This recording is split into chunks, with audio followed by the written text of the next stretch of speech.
কবিতাৰ শিৰোনাম হাৰ্টথ্ৰব। কবি চন্দন ভূঞা।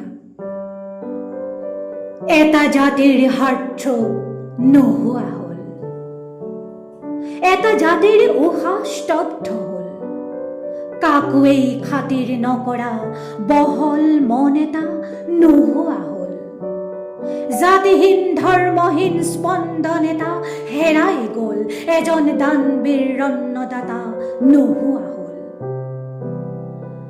মায়াবিনী ৰাতিৰ বুকুত এজাক মলয়া বতাহ স্তব্ধ হ'ল, উজনিৰ ৰেলখনি কেনিবা গুচি গ'ল, পাখিতেই পাখি লগাই অন্তৰ্ধান হ'ল, জীৱনৰ ৰংবোৰ ৰং হৈ ৰ'ল।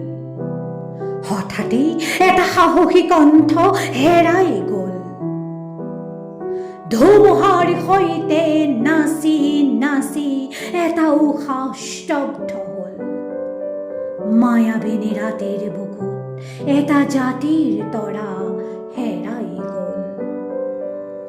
জাতি নোহোৱা, ধৰ্ম নোহোৱা মুক্ত কণ্ঠ এটা থমকি ৰ'ল, কাকো খাতিৰ নকৰা স্পষ্টবাদী প্ৰেৰণা এটা নোহোৱা হ'ল, পলিটিক্স নকৰিবা বন্ধু বুলি কোৱা নক্ষত্ৰ এটা হেৰাই গ'ল, স্বাভিমানী দিলদাৰ সত্তা এটা আঁতৰি গ'ল, সোণেৰে সজোৱা বজাত হঠাতে হেৰাই কেনিনো গ'ল, পাখি পাখি মনেৰে এজন নায়ক হৈ ৰ'ল।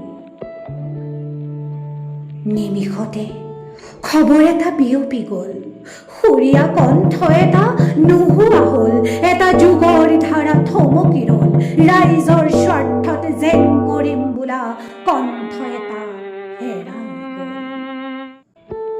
জাতিৰ হাৰ্টথ্ৰব হেৰাই গ'ল, সাগৰ তলিত শুবৰ মন থকা মানুহটো সাগৰতে শুই গ'ল, গোটেইখন নিমাও মাও হ'ল, সাহসী কণ্ঠ এটা অমৰ